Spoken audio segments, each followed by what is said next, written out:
중요한 부분 이후 발단부터 전개 부분부터 다시 한번 읽어볼게요. 훈이가 고등학교 2학년이 되자 반을 문과 이과로 나누게 되었고 훈이가 나한테는 아무 상의도 안 하고 문과를 택한 걸 나는 나중에 알았다. 자, 둘의 첫 번째 갈등은요. 진로 선택에 있어서 갈등이 와요.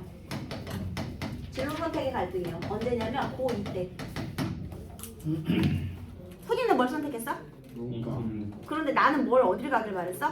이과. 나는 우선 그런 문제를 나한테 상의 한마디 안 하는 게 서운했고 어머니는 어머니대로 얘들아 어머니가 훈이의 할머니 말하는 거예요. 오빠가 전문학교에서 문과였다는 것만으로 덮어놓고 문과를 싫어했다. 오빠는 훈이의 아버지거든요. 전문학교는 옛날에 대학교가 전문학교예요. 그러니까 아빠 팔자 똑같이 따라갈까봐 싫어했다는 거죠. 그래도 나는 훈이 편이 되어 고등학교 문과가 반드시 장래 문학지망을 의미하진 않는다. 아빠가 이제 문학지망이었었나봐. 우리 여기서 정보를 알았죠?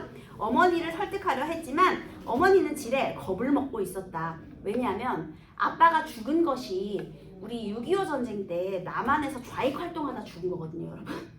에? 남한에서 좌익, 그러니까 사상 일을 하다가 죽은 거야. 그러니까 또 그런 피를 이어받아서 혹시나 훈이의 미래를 이렇게 좀 실패하게 될까봐 이제 엄마가 이제 겁을 먹고 있는 거죠.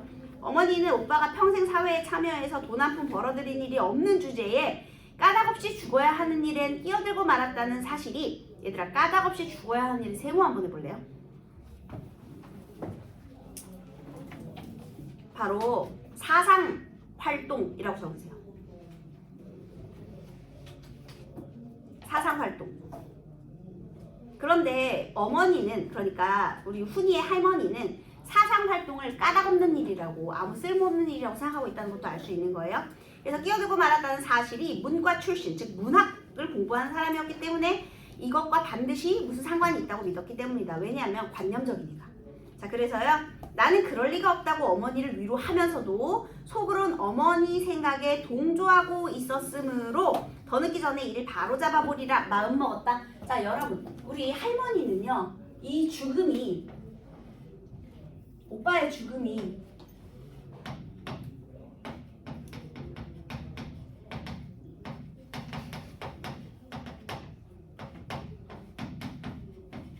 오빠의 죽음이 문과 출신이라는 것과 관련이 있다고 생각해요. 나는요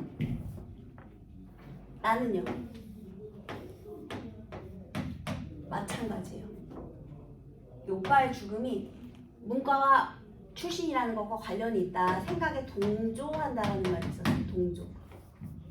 겉으로는 아닌 척했지만 나 또한 그렇게 생각하고 있었다. 이게 심리를 잘 판단해야 되기 때문에 잘 기억해 두세요. 그래서 나도 그렇게 속으로 어머니 생각에 동조를 했다는 건 오빠가 그런 문과 활동을 했으니까 죽었지 이런 생각에 동의를 했다는 거야. 하지만 엄마한테 이제 그렇게 말하면 안 되니까 겉으로 아닌 척한 거죠. 그리고 또 더 늦기 전에 일을 바로잡아 보리라 마음먹었다. 나는 학교에 쫓아가서 담임 선생님께 애걸하다시피 해서 훈이가 문과에서 이과로 전과를 할 수 있도록 했다. 그리고 나서 훈이를 설득하려 했다. 여러분 여기 문장에다 괄호 한번 해볼게요. 담임 선생님께 애걸하다시피 해서 훈이가 문과에서 이과로 전과를 할 수 있도록 했다. 그리고 나서 설득하려 했다. 자, 우리 진로 선택에 있어서요. 훈이는 문과를 지망한 문과 지망. 그런데 이것 때문에 내가 서운함을 느꼈죠. 그래서 얘는 이과를 강요한 거죠. 그치? 얘는 문과 분명 가고 싶다고 선택한 건데 자, 그거를 얘가 강제로 심지어 얘가 선택한 것을 강제로 전과시킨 거죠. 여기서의 포인트는 뭔지 아세요? 상의를 했다 안 했다? 훈이와 상의를 했어 안 했어? 안 했어. 너네 같으면 너네가 문과를 선택했는데 갑자기 엄마가 나타나가지고 학교 선생님하고 상의해가지고 갑자기 말 한마디 없이 이과를 바꿔버렸어. 그런 기분이 어때? 좋지 않지. 왜? 가치관을 선택 강요받았잖아. 가치관 선택을. 그래서요 훈이와 상의하지 않고 강제로 전과를 시켰어요. 문과에서 이과로 전과를 시켜버린 거예요. 그러고 나서 설득하려고 했는데요. 나는 막연히 훈이를 두려워하면서 왜 두려워했죠? 화났겠지. 그러니까 이제 두려웠겠지. 삐졌을 테니까. 그래서 중원, 무원 내 말을 했고 얘들아 중원, 무원 무슨 뜻이게요? 한 말 또 하고 한 말 또 하고 횡설수설하는 거예요. 말을 계속 늘어놓는 거야. 원래 좀 분리하면 말이 많아지게 되어 있습니다. 내 말을 했고 훈이는 언제나처럼 말없이 젊은이다운 대담한 시선으로 나를 쏘아보았다. 여러분 이 부분이 생각보다 중요해요. 여기 괄호하겠습니다. 훈이는 언제나처럼 말없이 젊은이다운 대담한 시선으로 나를 쪼아보았다. 여기는 두 가지 중요한 포인트가 있는데요. 내가 이 강제정가를 쓸 때 훈이가 어떻게 했다고요?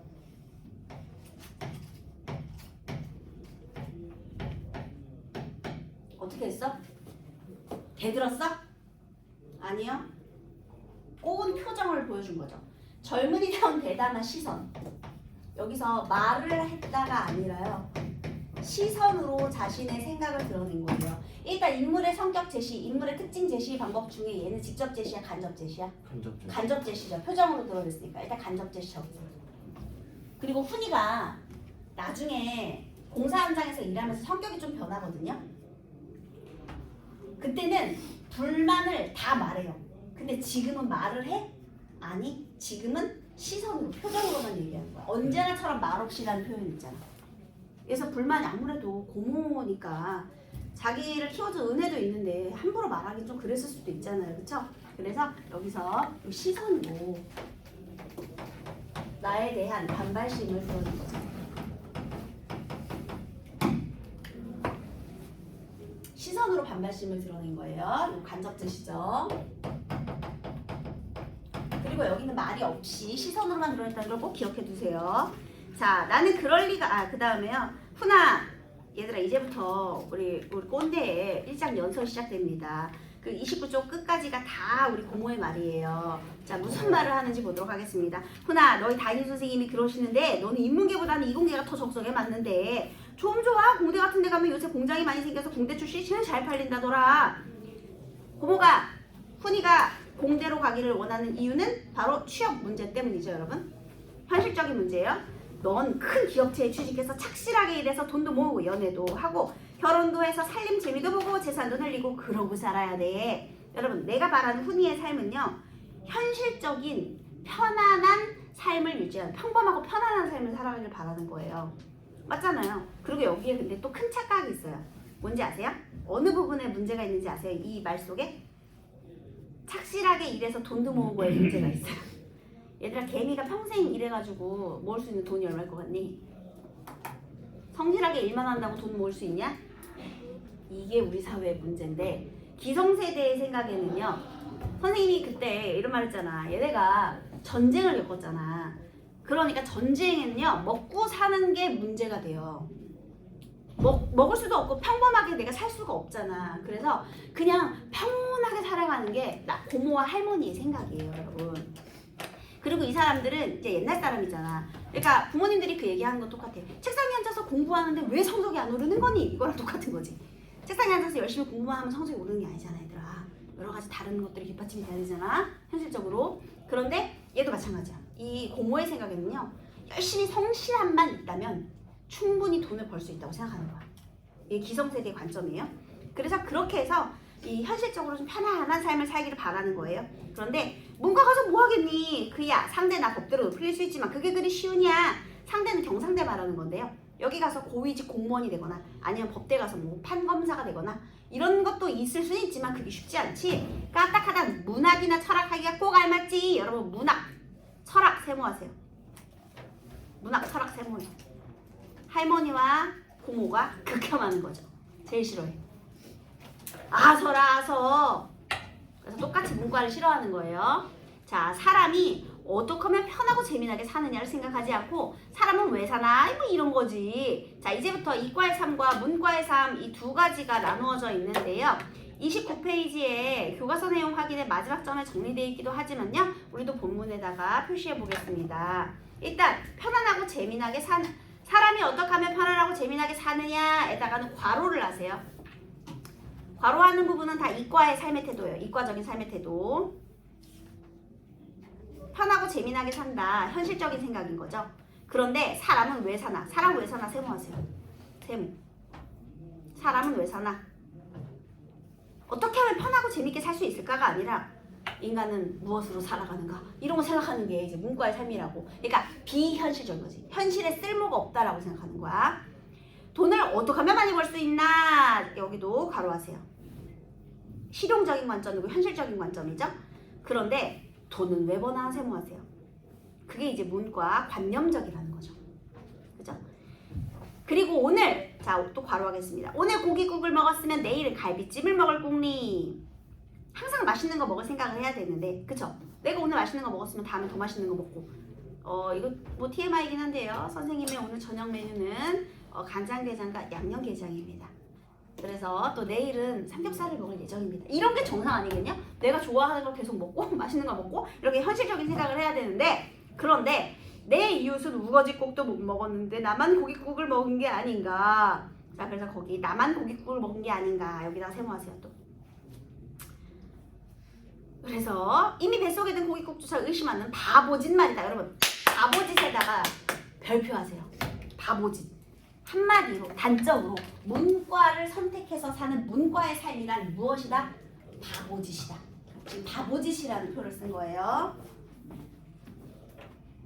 그래서 이렇게 자꾸 생각이 빗나가기 시작하면 영 사람 버리고 마는 거야. 어떡하든 너는 이 사회 수능에서 이득을 보는 사람이 돼야지. 여기 또 괄호하세요. 이득을 보는 사람. 이 사회의 수능에서 이득을 보는 사람. 이게 이과적인 인물이고요. 괜히 사회의 병폐란 병폐를 도맡아 허풍을 떨면서 앓는 소리를 내는 사람. 허풍을 떨면서 앓는 소리 내는 사람 세모하세요. 그게 이제 문과적 삶이 되는 거죠. 그게 바보짓이라는 뜻이고요. 그렇게 될 건 없잖아 라고 지금 우리 이 진로 선택에 있어서 고모는 뭐라느냐면요, 내 가치관과 기성세대의 가치관과 삶의 방식을 강요하고 있는 거예요. 자 그런데 왜 강요하죠? 뭐 때문에? 누구 잘 되라고? 훈이 잘 되라고. 여러분들의 부모님들이 여러분한테 공부하라는 게 당연히 여러분 잘 되라고 하는 거잖아요. 그지? 그런데 그게 얘는 마음에 들지 않아. 자, 이 모든 차이가 다 어디서 오는 걸까? 세대 간의 차이, 세대 간의 가치관 차이에서 오는 거예요. 아까도 얘기했지만 나하고 어머니는요 전쟁을 겪었기 때문에 먹고 사는 문제, 가난이 얼마나 사람을 힘들게 하는지, 그러니까 실용적이고 현실적인 관점에서 생각을 하게 되는 거예요. 근데 그때 당시 훈이는 젖먹이 어린애여서 기억이 없어. 전쟁에 대한 기억이 없어. 물론 아버지를 잃긴 했지만 나는 직접적으로 전쟁을 경험한 세대는 아니란 말이야. 그러니까 아무래도 좀 현실적인 문제보다는 또 이렇게 정신적인 문제에 좀 더 관심이 있을 수도 있는 거죠. 그렇죠? 그래서 우리 전쟁을 겪었던 이 기성세대 입장에서는요, 얘는 전쟁을 경험했기 때문에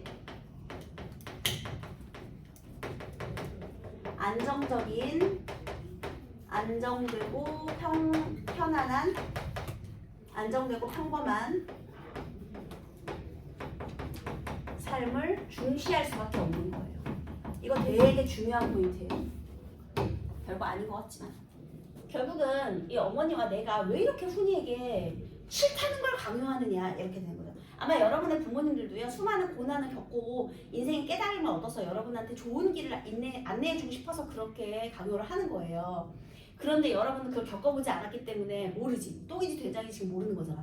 근데 이제 부모님 세대는 똥인지 된장인지 겪어봤으니까 똥은 먹고 싶지 않게 해주고 싶은 거예요. 근데 꼭 우리들은 어때? 먹어보고 싶지. 그래서 그런 것 때문에 갈등이 일어나는 겁니다. 그래서 이 갈등은요 당연할 수밖에 없어요. 그건 나중에 이제 여러분이 어른이 되고 나면, 또 부모님의 나이가 되고 나면 그때 또 여러분들 똑같이 자식한테 그렇게 할 거예요. 그거는 이렇게 되물림 되는 겁니다. 갈등은 있을 수밖에 없어요. 자, 그 다음 거기 문과적인 삶과 이과적인 삶은요 29페이지에 정리가 잘 돼 있거든요. 그래서 그거 참고하시고, 그 다음 넘어가서 30페이지 고모 듣고 있다가 얘가 한마디 합니다. 아버지가 그런 사람이었나요? 내가 막 그렇게 얘기했잖아.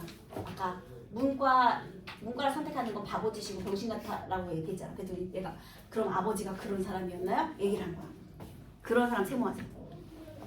아까 바로 위에 있었죠.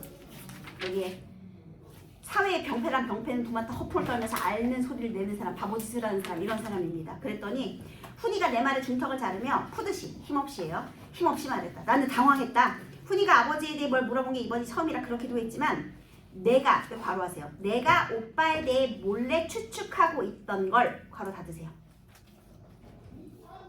그게 뭐예요?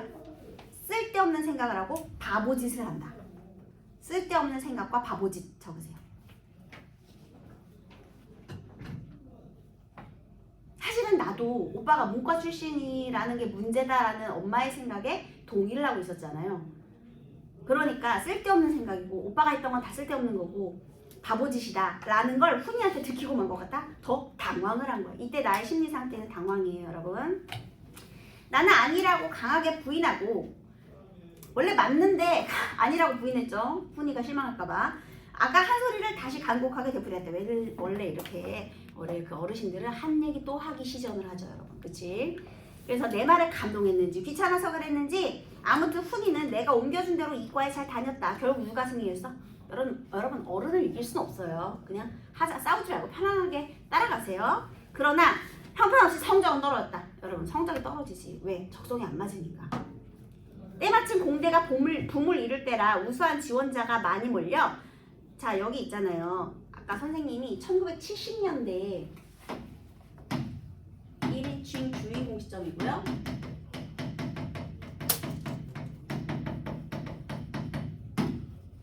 배경은 1970년대거든요. 그런데 여기에 시대적 배경을 알려주는 부분들이 좀 있어요. 여기에 나오고 있죠. 이과 열풍이 불었어. 막 공장들이 많이 생기니까 기술직이 많이 필요해진 거야. 그래서 이때 이 70년대 이거를 드러내는 표현들, 일단은요 공장 붐이 일면서 공대 붐이 일어났어. 공대 붐이 일면서 이렇게 공대로 가고 싶어하는 사람들이 많이 있었고요. 우수한 지원자가 많이 몰려 훈이는 대학 입시에 낙방했고 재수는 막무가내로 싫다고 해서 삼류대학 공대 토목과에 들어갔다. 여러분들 잘 모르겠지만 옛날에는 전기, 후기 뭐 이런 게 있었거든요. 전기대학교, 후기대학교. 그래서 전기대가 조금 주요 대학이고 후기대는 조금 삼류대학교. 그래서 이렇게 두 번 지원할 수 있었어요. 그래서 여기서 삼류대학 토목과에 들어갔어. 자 결국은 이렇게 삶의 방식을 강요당한 결과로 성적이 하락했고 결국은 삼류대학 토목과에 진학하게 되었다. 이렇게 된 거예요. 훈이가 대학에 다니는 4년 동안 내내 대학 가는 어수선해서 데모 때문에 휴교, 그리고 또 조기방학의 악순환의 연속이었다. 이때는 민주화 운동할 때니까요, 여러분. 장난 아니었겠지, 그치? 그래서 이때는 대학생들이 데모가 또 굉장히 많이 있을 때였다. 이게 또 시대적인 분위기죠. 그래서 특히 이 시대적인 분위기를요, 나라는 작중 서술자가 요약적으로 제시해주고 있거든요. 그래서 서술 방식 말할 때 거기 밑에 써 있는 거 있잖아요. 서술자가 작품의 시대적 배경에 대해서 요약적으로 제시하고 있다. 이게 서술상의 특징으로 또 자주 등장합니다. 이것도 중요한 부분이에요. 교과서가 바뀌었어도 작품은 돌고 도는 거야, 얘들아. 이거는 원래 교과서 옛날에 실려있던 작품이고요. 그래서 어떤 부분에서 오답이 잘 나오는지 선생님이 짚어주고 있는 거니까 그런 부분 잘 참고하세요. 자, 그 다음에 또 데모가 있을 때마다 나는 훈이가 그런데 휩쓸릴까봐 애를 태우고 미리미리 타이르고 했다. 끔찍하지. 절대 안 되지. 행여 그런데 끼지 마라. 관심도 갖지 마라. 너는 기술자가 될 사람이야. 세상이 어떻게 되든 밥벌이 걱정은 안 해도 될 기술자란 말이야. 기술자는 명확한 해답을 얻어낼 수 있는 문제에만 관심을 가지면 되는 거야. 한마디로 뭐에 대해서 관심을 끊어라? 사회 문제에 대한 관심을 끊고 오로지 자기 자신의 현실적 문제에만 관심을 가져라. 이런 뜻이에요. 왜? 내가 잘 먹고 잘 사는 게 일단 중요하니까. 그래서 그런 훈계를 했어요. 알았지? 그러고는 혹시 꾀에 빠져서라도 그런데 끼어들었다간 졸업 후 취직도 못하고 인생 망치기 십상이라고 공가를 쳤고 너는 꼭 대기업에 취직해서 안정된 생활을 누리고 예쁜 섹시여도 일요일이면 카메라 메고 부인과 함께 야외로 놀러 나갈 만큼은 재미있게 살아야 한다고 설교를 했다. 그래서 카메라예요. 취미생활을 즐길 수 있는 중산층의 삶. 재벌까지는 아니어도 성실하게 일해서 차곡차곡 돈을 모아가는 삶을 말하는 거죠. 그래서 지금이야 여러분들 뭐 이렇게 창업하고 이런 거에 대해서 어르신들이 뭐 그렇게 나쁘게 생각하지 않지만 옛날에 이 기성세대들은요, 전쟁을 겪은 기성세대, 그러니까 70년대까지만 해도 딱 이거야. 안정된 직장, 안정된 삶, 이것이 인기 있을 때였습니다. 훈이는 한 번도 말대꾸하는 법이 없었지만 봐봐, 여기도 또 말대꾸를 해야 해. 안 한다니까? 훈이는 원래 이런 성격이야. 말로 직접 하지 않고 하지만 대신 거칠고 대담한 그리고 경멸하는 듯한 시선으로 나를 쏘아봤다. 여기 또 괄호 왔어요. 여러분 간접 제시예요? 직접 제시예요? 간접 제시죠? 그쵸? 어떻다는 거야? 자, 내가 어떻게 살으라고 했어? 사회 문제에 관심을 끊고 오로지 자기의 좀 세속적인 생각을 가지고 좀 나만 위해서 좀 이기적으로 살아라라는 거잖아요. 그치? 그랬더니 그거에 대해서 또 똑같이 이렇게 눈빛으로 이렇게 경멸한 시선으로 어쩜 사람이 이렇게 속물적이지? 이렇게. 그래서 그거에 대해서 얘가 표정으로 나는 고모의 가치관에 동의하지 않아요를 드러내준 거죠. 눈빛으로. 그래서 그 가치관에 동의하지 않는 거예요. 그래서 거기 동조 X라고 적으세요. 동조하지 않아. 그러면 나는 괜히 부끄러워져서 왜 부끄러워? 너무 세속적인 생각을 했으니까. 딴전을 보며 뒷걸어냈다. 나는 부끄러움을 타면서도 꽤나 줄기차게 그런 말을 훈이에게 했었나 보다. 대학교 졸업반 때 나는 돈에 여유가 조금 생긴 김에 훈이에게 카메라를 하나 사주고 싶어 의향을 물어봤더니 단호하게 거절하며 하는 말이 고모, 난 카메라라면 지긋지긋해 이가 갈려. 생전 그런 거 안 가질 거야. 여러분 여기에 말에 담긴 의미가 뭘까요? 얘가 한 번도 카메라를 가져본 적이 없는데 왜 지긋지긋하지? 고모가 하도 그런 가치관의 선택을 강요했잖아. 그러니까 뭐가 지긋지긋하다는 거야? 고모가 제시하는 삶의 방식에 거부감이 있다는 거죠. 카메라를 가진 그런 삶? 나 싫다는 거지. 현실에 안주하는 삶이 싫다는 거야. 얘는 그런 혁명과 기질을 가지고 태어난 사람이었던 거야. 그래서 거기다가요. 고모 나 카메라면 지긋지긋해. 생전 그런 거 안 가질 거야의 의미. 거기다가 고모의 삶의 방식에 대한 거부감 이렇게 적으세요. 고모의 삶의 방식에 대한 거부감. 이렇게 안정되고 편안한 삶. 하지만 얘는 뭘 가지고 있다? 계속해서 반발심과 거부감을 가지고 있다. 이 일화들이 계속 있는 거죠. 그렇죠? 그럭저럭 무사히 졸업하고 입대했지만 곧 의가사 제대를 할 수가 있었다. 의가사 제대는 여러 가지 이유로 일찍 제대시키는 거거든요. 근데 훈이는 왜 일찍 제대해요? 아빠가 없잖아. 그치? 아빠가 없어. 그러면 이렇게 되는 거야. 오빠가 집안의 장남이었을 거 아닙니까? 그치? 유일한 아들이었겠죠? 없잖아. 얘 집안의 장손이잖아. 여기서 얘가 잘못되면 대가 완전히 끊기는 거거든. 다른 형제 자매가 없잖아. 형제가 없잖아. 자매도 물론 없지만 형제가 없잖아. 그리고 여기 장손이 없잖아. 그런 애들은 옛날에는 지금은 안 돼. 지금은 안 그래. 요즘 시대가 바뀌어서 내가 우리 집안의 유일한 장남이어도 안 돼. 옛날에는 근데 몇 대 독자들 있잖아요. 몇 대 독자들은 이렇게 의가사 제대시켜주고 그런 때가 있었습니다. 네. 근데 지금은 안 돼. 여러분 여기 혼자 나 독자예요. 좀 들어봐. 아들 하나예요. 여기 독자라는 건 딸은 포함이 안 돼. 그 여동생이나 누나가 있어도 상관없어. 근데 집안에 아들이 하나야. 독자. 옛날 같았으면 군대 안 가도 되는 것들인데 아빠가 일찍 돌아가셨다면. 하지만 지금은 아닙니다. 네. 그래서 뭐 이렇게 아니면은 막 3대 독자, 내가 알기로는 3대 독자인가부터는 또 뭐 군대를 막 면제받고 막 이런 것도 있었던 것 같아요. 옛날에는. 그치만 옛날에 하도 자녀들 많이 낳고 그럴 때니까. 그래서 얘가 이제 어쨌든 의가사 제대를 했어요. 이제 취직 문제만 남았는데 이것만은 그렇게 쉽지 않았다. 자, 졸업도 했고요.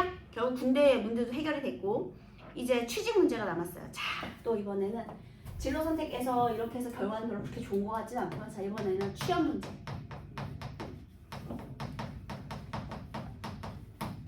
이거는 이제 졸업 후죠. 졸업 후 취업 문제에서 또 둘이 갈등을 겪을 건데요. 대기업은커녕 착실한 중소기업의 문턱도 낮지는 않았다. 아까 전에 계속 너 대기업에 취직해서 안정된 삶을 살아라 였잖아. 근데 취직이 안 되는 걸. 그래서 막상 취직 문제에 부딪히고 보니 남의 떡이 커 보이는 식으로 이공계보다는 인문계 출신의 문호가 더, 문호라는 건 통로예요. 인문계 출신의 통로가 넓어 보이는 것이 우선 나로서는 적잖이 속상한 일이었다.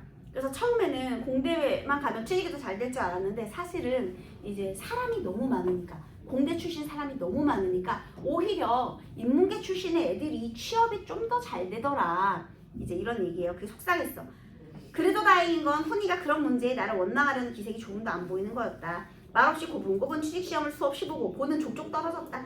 어떤 곳에선 아예 서류 심사부터 낙방을 시키는 걸 보면 대학교 성적이 시원치 않았던 것 같다.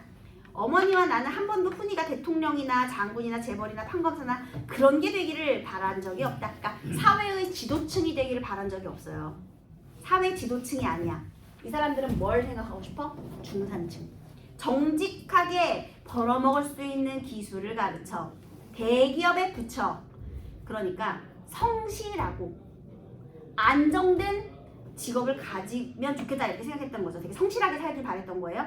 01 휴일날 카메라 말고 야외에 나갈 만큼의 사람 사는 낙을 누릴 수 있기를 바랬을 뿐이다. 계속 반복되고 있죠. 평범한 중산층의 삶. 그런데 그나마도 쉽게 되어주질 않았다. 취직시험도 하도 여러 번 치르니 보러 가기도 보러 가라기도 점점 서로 미안하게 되었다. 2년 가까이를 이렇게 지겹게 보내던 훈이 어느 날 나에게 해외 취업의 길을 뚫을 수 있을 것 같으니 교재비로 돈을 좀 달라는 당돌한 요구를 해왔다. 교재비는 뭐냐면 접대비를 말하는 거예요. 왜냐면 어떤 사람한테 소개 좀 시켜달라고 하려면 밥도 좀 사고 그래야 되잖아. 그러니까 여기서 내가 계속 취업이 잘 안 돼. 대기업 취업은 당연히 잘 안 되고요. 여기서 해외 취업.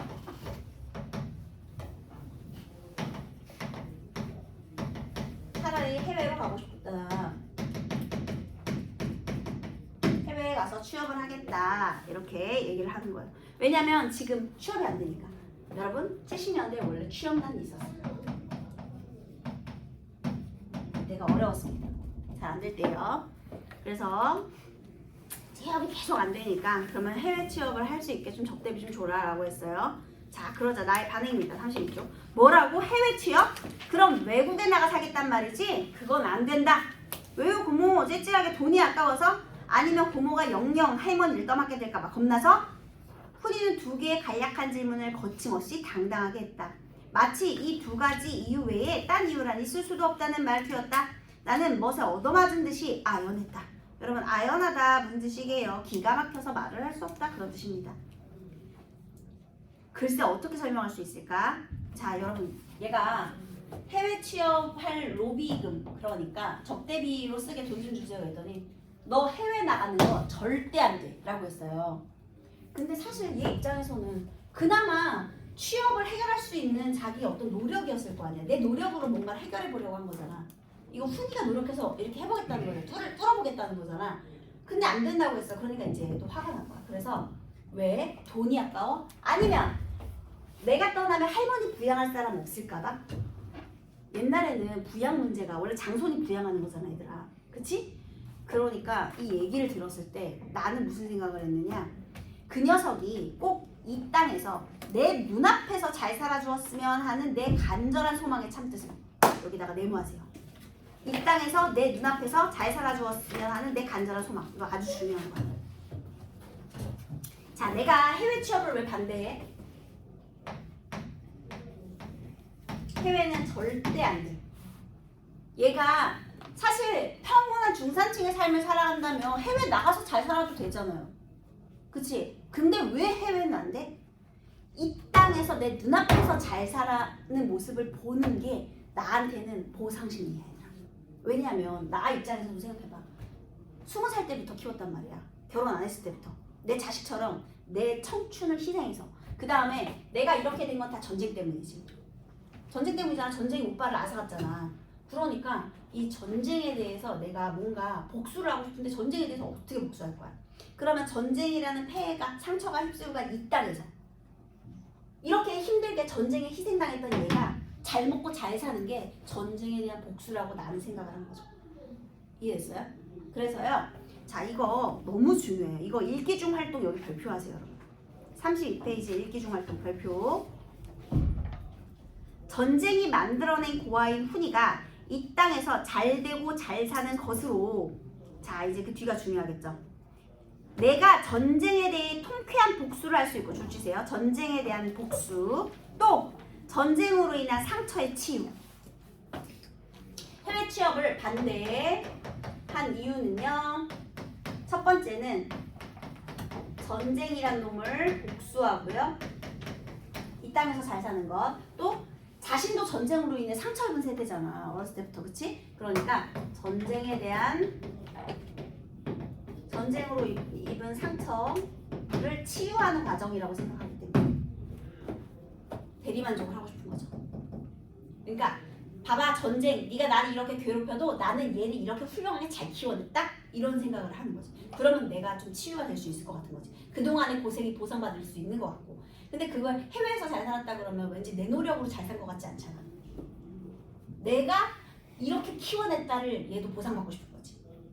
이해되셨나요? 이런 마음이 이해가 안 되죠, 여러분? 아직 부모가 안 됐기 때문에.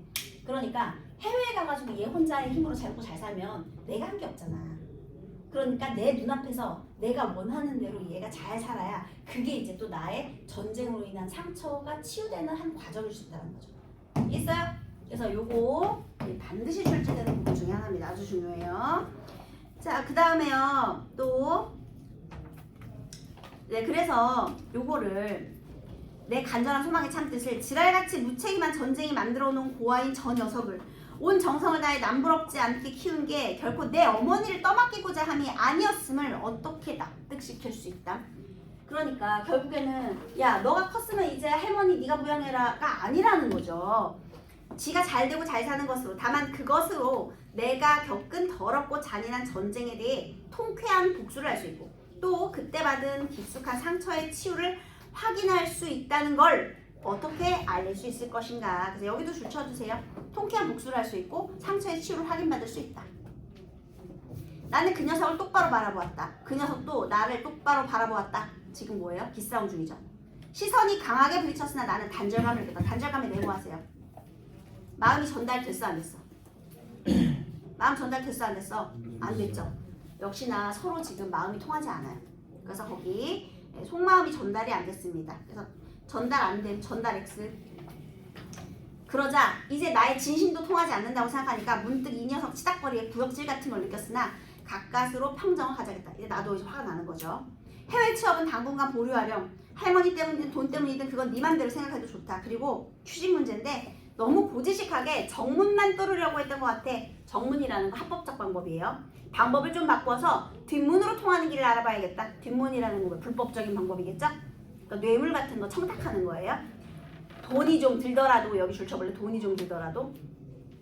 아까 전에 얘가 돈 달라고 했죠? 교재비 달라고 했잖아. 내가 여기서 이거 취업을 위해서 노력할 테니 좀 돈을 달라. 이 돈은 교재비로는 안 된다. 차라리 그 돈으로 뭘 하겠다?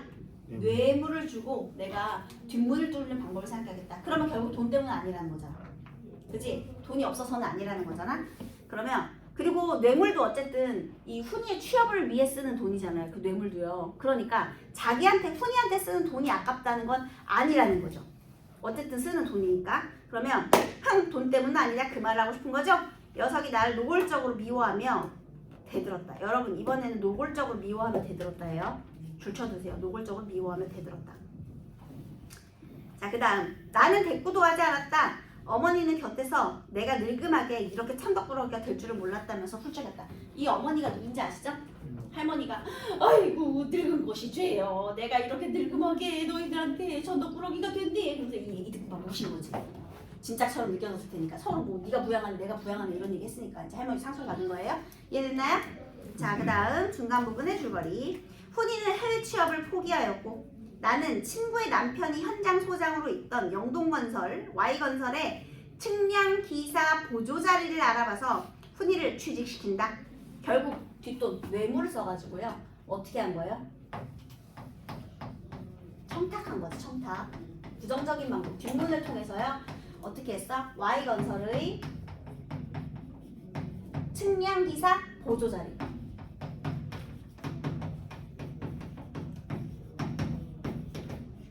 보조로 들어갔어. 비정규직이에요.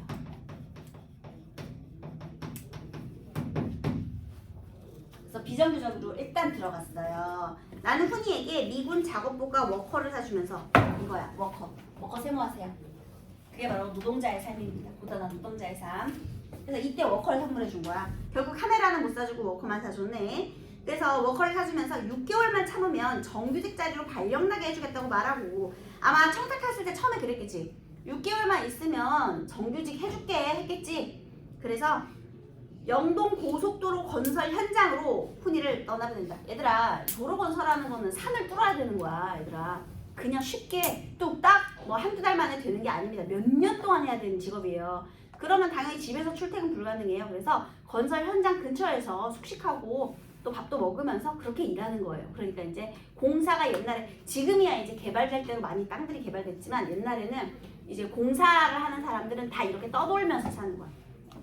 여기서 뭐 도로 하나 끝나면 거기서 사고 그다음에 저기 뒤에 뭐 어디 지방에 대규모 단지에 뭘 만든다. 그러면 또 거기 가서 몇 년 생활하고 이런 식으로 이렇게 떠돌면서 살아요. 보통 건설 노동자들이요. 현장으로 그렇게 떠나 보냈어요. 그런데 6개월이 지나도 훈이에게 편지 한 통이 없자 나는 훈이를 만나기 위해 건설 현장으로 찾아간다. 험한 산길을 올라가는 버스 안에서 나는 자신이 사고가 나서 죽더라도 버스를 탄 까닭이 Y건설 사장에게 알려져서 훈이가 정규직이 되었으면 좋겠다고 생각한다. 이게 무슨 소리인지 아세요? 얘가 이제 버스를 타고 가는데 거기가 너무 산골짜기인 거야. 근데 그래도 얘는 좀 도시에서 살았잖아. 그런데 산으로 가는 길이 너무 험해. 그래서 얘가 버스 타면서 불안한 거야. 근데 나중에 무슨 생각까지 하냐면 차라리 이 사고 나가지고 내가 죽었으면 좋겠다. 그러면 내가 죽으면 이제 신문 같은 데만 날 거 아니야. 조카를 향한 고모의 애절함 뭐 이렇게 사연이 소개가 되면 Y건설 사장이 그걸 읽고 되게 감동을 받은 거야. 그래가지고 우리 훈이를 정규직 자리로 취직시켜주는 거야. 막 이런 상상을 하는 거죠, 여러분. 그러니까 자기의 희생으로 훈이를 성공시키고 싶다는 그런 거죠. 그래서 거기다가요 정규직이 되었으면 좋겠다고 생각한다에다가요 자기 희생을 자기 목숨보다 뭘 더 중요하게 생각하는 거예요? 훈이의 성공을 더 중요하게 생각하는 거예요. 거기다가 자기의 목숨보다 훈이 성공 이렇게 적으세요. 자기 목숨보다 훈이의 성공, 훈이의 안정된 삶 이거를 더 중요하게 생각하는 거예요. 그러니까 훈이에 대한 애정만큼은 정말 뒤지지 않는 거죠. 사실 20살 때부터 키워냈으면 친자식이지. 아기 때부터 젖먹이 때부터 키웠는데 자기 자식이지. 이렇게